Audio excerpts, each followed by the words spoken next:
आता एक नजर टाकूयात या वर्षात घडलेल्या काही प्रमुख घडामोडींवर।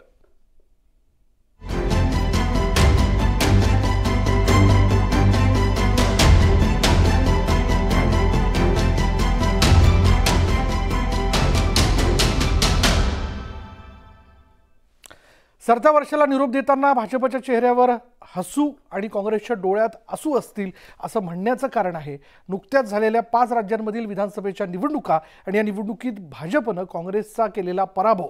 2024 मध्ये नव्या ऊर्जेनं लोकसभा निवडणुकीचा सामना करण्यासाठी आता भाजपनं कंबर कसली आहे।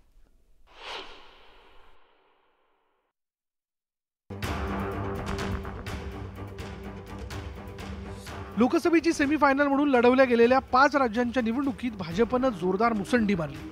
काँग्रेसच्या हातातून 2 महत्त्वाची राज्य हिसकावत हिंदी भाषिक पट्ट्यातील पकड आणखी मजबूत केली। एकूण 3 राज्यांमधील विजयामुळे भाजपची स्वबळावर सत्ता असलेल्या राज्यांची संख्या थेट 12 वर पोहोचली, तर काँग्रेसची सत्ता असलेल्या राज्याची संख्या थेट 5 वर घसरली। भाजपच्या दृष्टीनं अत्यंत महत्त्वाच्या असलेल्या मध्य प्रदेश आणि राजस्थानमध्ये भाजपनं मोठा विजय मिळवला, तर छत्तीसगडची सत्ताही भाजपनं खेचून आणली। मध्य प्रदेशमध्ये 230 जागांपैकी भाजपनं तब्बल 163 जागा जिंकल्या, तर काँग्रेसला केवळ 66 जागाच जिंकता आल्या। तर राजस्थानमध्ये 199 पैकी भाजपला 115 तर सत्ताधारी असलेल्या काँग्रेसला अवघ्या 69 जागा मिळवता आल्या। छत्तीसगडच्या 90 जागांमध्ये भाजपला 54 तर काँग्रेसला केवळ 35 जागाच मिळाल्या। दुनिया देख रही है कि भारत का लोकतंत्र और भारत का वोटर दोनों कितने परिपक्व हैं, कितने मैच्योर हैं।